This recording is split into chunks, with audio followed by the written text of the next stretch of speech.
Paz, alegria, que Deus abençoe grandemente o seu dia.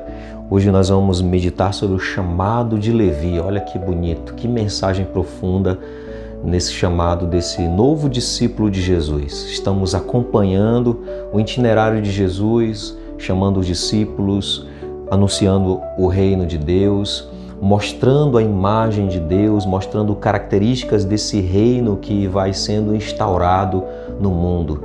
E aqui no Evangelho de Marcos, capítulo 2, de 13 a 17, nós vamos nos identificar com o chamado de Levi, Mateus. E nesse chamado nós vamos também despertar o nosso chamado. Vamos acolher com o coração aberto esta mensagem. Se você ainda não se inscreveu no canal, se inscreve. Você está aqui pela primeira vez, deixa o teu comentário, o teu pedido de oração, para nós estarmos também em oração por você, pela sua vida, toda a sua família. Vamos acolher a mensagem de hoje. E tornou a sair para a beira do mar, e toda a multidão ia até ele, e ele os ensinava. Ao passar, viu Levi, o filho de Alfeu, sentado na coletoria, e disse-lhe: segue-me. Ele se levantou e o seguiu. Aconteceu que, estando à mesa em casa de Levi, muitos publicanos e pecadores também estavam com Jesus e os seus discípulos, pois eram muitos os que o seguiam. Os escribas dos fariseus, vendo-o comer com os pecadores e os publicanos, diziam aos discípulos dele: que ele come com os publicanos e pecadores? Ouvindo isso, Jesus lhes disse: não são os que têm saúde que precisam de médico, mas os doentes. Eu não vim para chamar justos, mas pecadores. Palavra da salvação, glória a vós, Senhor. Meus irmãos, Jesus ele não entra na dinâmica da religião da época, dos escribas, dos fariseus, aquela dinâmica de julgar, de condenar as pessoas, aquela dinâmica de separar, fazer distinção de pessoas, ver os pecadores públicos e se colocar como pessoas puras, santas, intocáveis e que não pode tocar nos outros. Jesus não entra nessa dinâmica. A dinâmica de Jesus é a dinâmica da compaixão. A dinâmica de Jesus é a dinâmica do reino de Deus que está sendo instaurado, a dinâmica da misericórdia, da oportunidade, da chance de levar a salvação para aqueles que eram considerados já julgados e condenados. Jesus vem na dinâmica do reino de Deus, que é da oportunidade para a conversão, chamar as pessoas à conversão, chamar os doentes para serem curados, chamar os pecadores para a conversão, para experimentarem a salvação e a mudança de vida. Essa é a dinâmica de Jesus, não é de exclusão, não é excluir as pessoas. E aqui Levi é beneficiado com essa dinâmica do reino de Deus que está sendo instaurado aos poucos, porque Levi era um homem que tinha um olhar, as pessoas tinham um olhar sobre ele de condenação, de julgamento.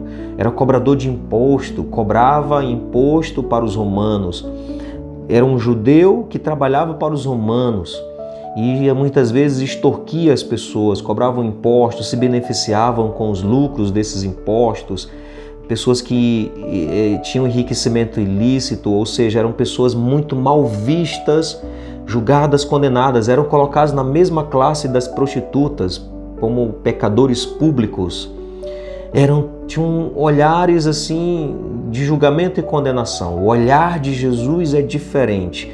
O olhar de Jesus para Levi é totalmente diferente. Jesus viu Levi ali na coletoria e quando ele passa, ele vê, e o olhar de Jesus vai vendo Levi de uma outra forma. O olhar de Jesus vê aquele homem como um discípulo, por isso Jesus o chama. Todos podem ser chamados, todos podem ser escolhidos por Deus, mas a questão é, todos escolhem a Deus? Não é a escolha de Deus, porque Deus não vai fazer acepção de pessoas, mas é a escolha das pessoas para com Deus. A pergunta não é se Deus me escolheu, é se eu escolhi a Deus. Eu escolho Deus. Eu escolhi Deus na minha vida, no meu dia a dia, colocando Ele no centro da minha vida. Eu escolhi servir, seguir a esse Deus, independente do que aconteça. Eu escolhi perseverar até o fim. Eu fiz essa escolha porque Deus fez essa escolha por nós. E Ele vem e abre mão de muitas coisas, arrisca, se entrega, dá a vida por nós, porque nos escolheu e insiste e investe em nós. Mas eu arrisco, eu doei a minha vida a Cristo? Essa é a pergunta que tem que ficar no nosso coração. E Levi experimenta uma escolha e ele escolhe de volta.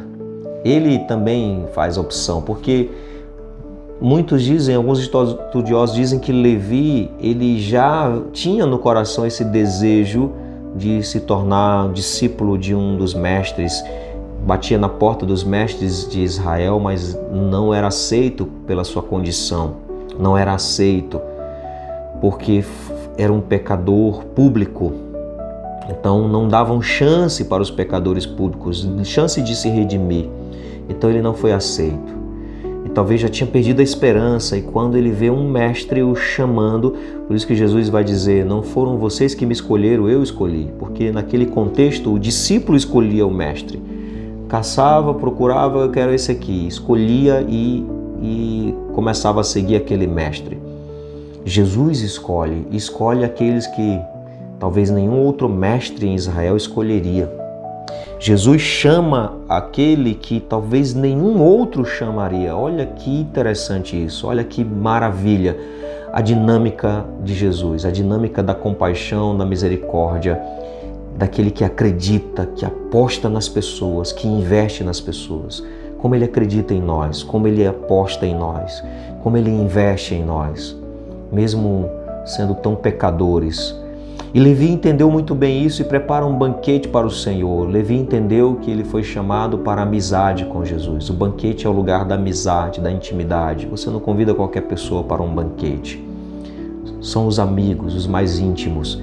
Então o banquete simboliza a intimidade, a amizade. Levi entendeu que ele foi chamado para cultivar uma relação de amizade.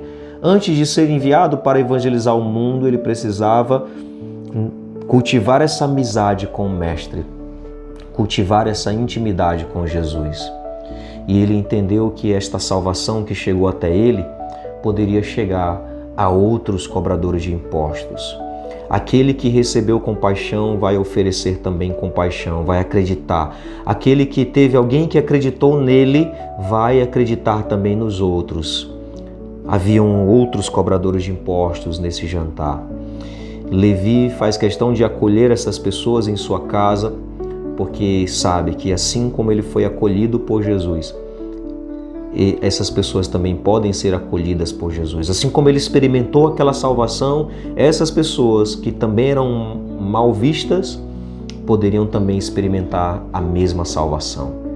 Então, ao experimentar a misericórdia de Deus que nos chama, que acredita em nós, que tem compaixão de nós, que nos dá a oportunidade de recomeçar, que nós possamos também acreditar nos outros, chamar outros, investir na evangelização de outros, levar a salvação para outros, assim como nós experimentamos, assim como tivemos o olhar de Jesus sobre nós, um olhar de quem acredita, nós devemos também ter um olhar para os outros. Devemos acreditar que a mudança pode acontecer. Acreditar que a salvação pode chegar em todos os lugares, em cada coração. Acreditar que as pessoas também podem acolher esta salvação assim como nós acolhemos em nossas vidas. Pai nosso que estais nos céus, santificado seja o vosso nome. Venha a nós o vosso reino, seja feita a vossa vontade, assim na terra como no céu. O pão nosso de cada dia nos dai hoje. Perdoai-nos as nossas ofensas, assim como nós perdoamos a quem nos tem ofendido. E não nos deixeis cair em tentação, mas livrai-nos do mal. Amém. Que o Senhor abençoe grandemente a sua vida. Ele que é Pai, Filho e Espírito Santo. Amém.